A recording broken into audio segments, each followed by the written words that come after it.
બનાવી રહ્યા છે કાંદા બટાકાનું શાક રસાવાળું. આપણે 4 પરી તેલ લીધી છે, એમાં રાઈ નાખી દીધી છે.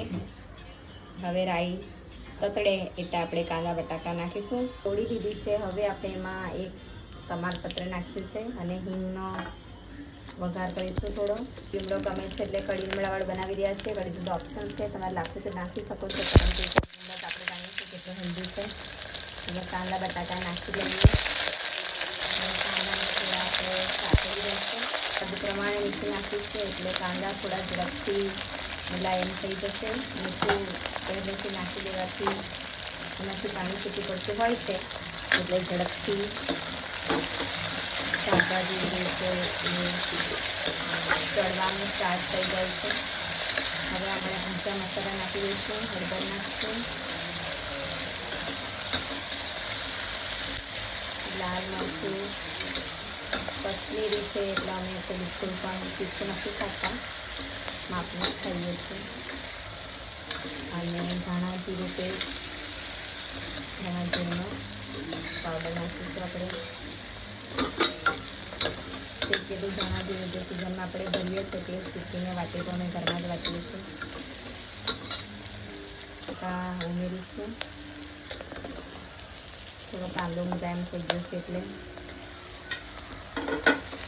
બરાબર ચાલી દઈશું જેથી મસાલા અંદર સરસ રીતે પચી જાય.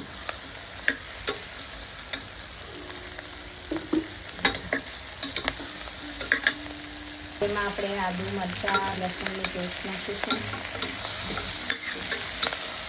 હવે એને ચાળી લઈશું. રસાવાળું શાક બનાવવાનું છે. થોડો મસાલો અંદર પચી જાય એ પ્રમાણે આપણે થોડું ચડવા દઈએ.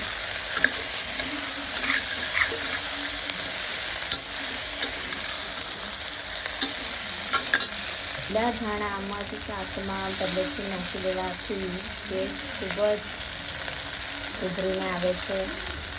ખૂબ જ સ્વાદિષ્ટ શાક બને છે. આજ અનેક ગુણો વધી જાય છે નાખવાથી. સુગંધ એવી સરસ આવી રહી છે આ વખતે. હવે દેશી ધાણો જેવો લાગ્યા છે. હવે આમ આપણે પાણી નાખીશું. રસાવાળું જોઈએ છે એટલે તમને રસો જોઈએ તે મુજબ નાખજો. અમે 2 ડોયા જેટલું પાણી નાખ્યું છે. હવે એને ધીમા તાપે ચડેલું જ ખાઈએ છીએ વધારે. રેડી. થેન્ક યુ ભગવાન. તમે પણ હેલ્ધી ખાઓ અને ફેમિલીને પણ હેલ્ધી ખવડાવો. આ બાજુ જુવારના રોટલા બનાવી રહ્યા છે.